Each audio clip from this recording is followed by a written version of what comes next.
Pernah kepikiran nggak kenapa jutaan orang di dunia masih bisa terjebak narkoba? Padahal manusia sekarang hidup di era dengan pengetahuan medis, teknologi, hukum, dan sistem kesehatan yang jauh lebih maju. Secara global, ada sekitar 292 juta orang yang memakai narkotika di tahun 2022. Sekitar 64 jutanya mengalami ketergantungan.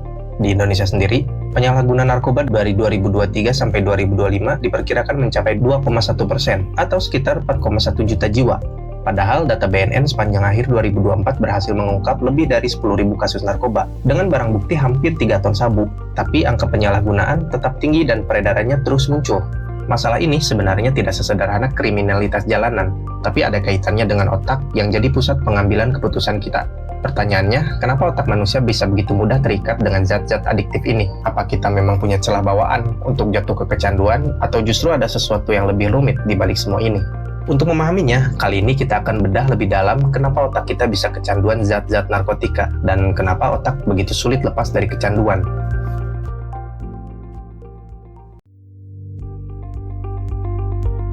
Sebelum bahas apa yang terjadi di otak kita harus pahami dulu bagaimana kita terhubung dengan zat haram ini. Kalau kita tarik jauh ke belakang, ini sudah dimulai sejak ribuan tahun lalu, bahkan sebelum manusia mengenal tulisan, dan penggunaan awalnya jauh dari kata kejahatan.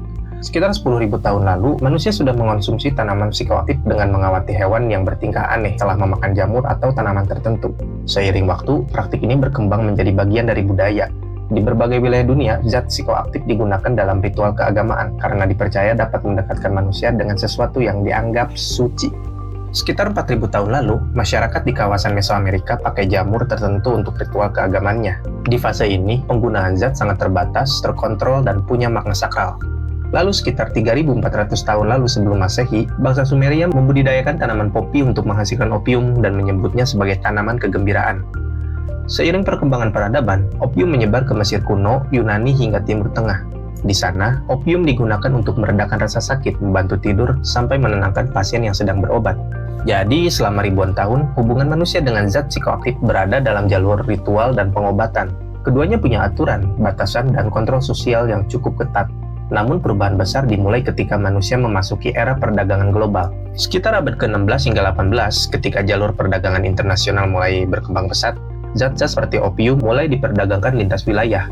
Awalnya masih terbatas, tapi perlahan berubah menjadi komoditas bernilai tinggi. Puncaknya terjadi pada abad ke-18 dan 19, ketika kekuatan kolonial mulai memproduksi dan mendistribusikan opium dalam skala besar ke berbagai wilayah termasuk Tiongkok. Saat zat-zat ini keluar dari ritual dan masuk ke pasar, laboratorium, perang, dan industri, hubungannya dengan manusia mulai berubah total. Dari yang semula sakral menjadi komoditas, dari yang semula dibatasi menjadi masif, dari yang semula dipakai sekali menjadi sesuatu yang dikonsumsi berulang-ulang. Lalu pertanyaannya bergeser, apa yang sebenarnya terjadi di otak manusia ketika zat ini masuk ke tubuh?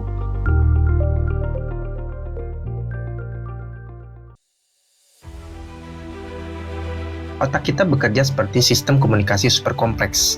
Ada miliaran neuron yang saling mengirim pesan lewat senyawa neurotransmitter. Zat ini yang mengatur perasaan senang, fokus, motivasi, bahkan rasa takut. Masalahnya, zat psikotropika tidak masuk sebagai tamu biasa. Mereka masuk sebagai penyusup yang bisa menipu sistem komunikasi ini. Beberapa zat seperti heroin atau ganja punya bentuk molekul yang mirip dengan neurotransmitter alami. Akibatnya reseptor di otak tidak bisa membedakan mana yang asli dan mana yang palsu. Neuron tetap aktif, tapi dengan pola yang tidak normal. Dan zat seperti sabu, amfetamin, serta kokain bekerja dengan jauh lebih agresif. Dengan memaksa otak melepaskan dopamin dalam jumlah besar. Bukan hanya itu, mereka juga menghambat proses pembersihan dopamin. Hasilnya dopamin menumpuk dan terus menstimulasi otak secara berlebihan. Ini seperti mobil yang terus digas tanpa rem. Awalnya terasa cepat dan menyenangkan, tapi lama-lama mesin akan rusak. Disinilah muncul perasaan euforia, energi berlebih, percaya diri tinggi, atau ketenangan ekstrim. Tapi ini bukan kondisi normal. Ini adalah kondisi yang dipaksa secara kimia. Masalah sebenarnya dimulai setelah efek itu hilang. Otak kita tidak diam, ia selalu berusaha menjaga keseimbangan. Ketika dopamin terus-menerus melonjak, otak mulai beradaptasi dengan menurunkan produksi dopamin alami dan mengurangi sensitivitas reseptor. Akibatnya, dosis yang sebelumnya terasa kuat mulai dirasa biasa saja, yang berujung pada pengguna mulai meningkatkan dosisnya. Bukan lagi untuk bersenang-senang, tapi untuk mengejar rasa normal. Di titik ini, otak memasuki kondisi anhedonia. Ia mulai kehilangan kemampuan untuk merasakan kesenangan dari hal normal, seperti makan, mengobrol, bekerja, bahkan istirahat tidak lagi terasa memuaskan. Hidup terasa datar, kosong, dan satu-satunya solusi untuk itu ya hanya kembali memakainya. Gangguan juga terjadi pada amigdala, bagian yang mengatur stres dan kecemasan menjadi sangat sensitif. Saat zat tidak ada, muncul gejala putus asa seperti rasa gelisah, cemas, bahkan depresi berat. Di sisi lain, korteks prefrontal, bagian yang mengatur logika dan kontrol diri justru melemah. Akibatnya, kemampuan mengambil keputusan rasional menurun. Jadi, ketika dorongan ingin memakai semakin kuat, kemampuan untuk menahan diri justru semakin lemah. Kalau kita lihat dari luar, ini terlihat seperti pilihan buruk, tapi dari dalam ini adalah sistem yang sudah berubah. Lalu pertanyaannya, kalau otak sudah tahu ini merusak, kenapa tetap diulang?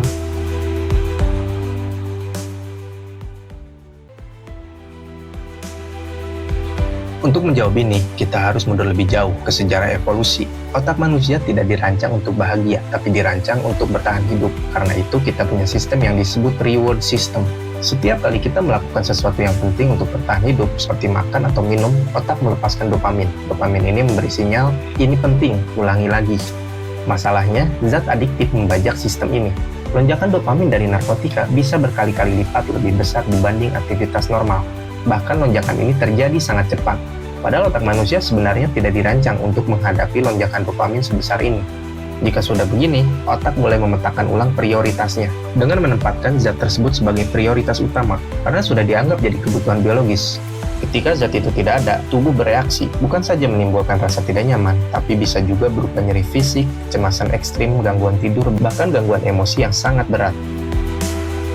Di titik ini, penggunaan zat bukan lagi untuk merasa high, tapi untuk menghindari rasa sakit. Inilah yang membuat kecanduan menjadi lingkaran yang sulit diputus. Otak menyimpan pengalaman menggunakan zat dengan sangat kuat. Tempat, suasana, orang, dan waktu tertentu bisa memicu craving yang sangat kuat, walaupun telah berhenti bertahun-tahun. Artinya, kecanduan termasuk kondisi kronis yang bisa kambuh. Secara fisik, zat seperti sabu bisa merusak jantung. Secara psikologis, bisa memicu halusinasi, delusi, dan gangguan perilaku. Serta secara sosial, dampaknya merambat ke hubungan keluarga, ekonomi, dan lingkungan.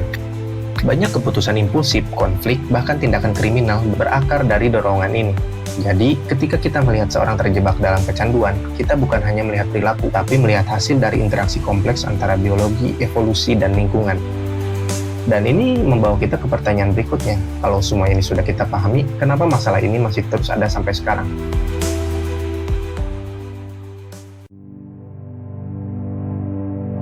Walaupun manusia sudah memahami dampaknya, memahami cara kerjanya di otak, bahkan memahami bagaimana kecanduan bisa menghancurkan hidup, penyalahgunaan narkoba tetap terus ada. Karena hubungan manusia dengan zat adiktif memang tidak pernah sederhana. Ini bukan cuma soal hukum atau larangan, ini adalah pertemuan antara biologis otak, tekanan lingkungan, rasa sakit psikologis, dan sejarah panjang peradaban manusia itu sendiri. Kecanduan bukan sekedar kelemahan pribadi, di banyak kasus, ia adalah hasil dari sistem biologis yang perlahan berubah akibat paparan zat secara terus-menerus. Dan ironisnya, sesuatu yang dulu dicari manusia untuk mengurangi rasa sakit justru bisa berubah menjadi sumber penderitaan yang baru. Jadi mungkin pertanyaan terbesarnya bukan lagi kenapa orang memakai narkoba, tetapi kenapa manusia selalu punya dorongan untuk mencari pelarian, meskipun tahu ada konsekuensi yang sangat besar. Karena selama pertanyaan itu belum benar-benar dipahami, siklus ini kemungkinan akan terus terulang.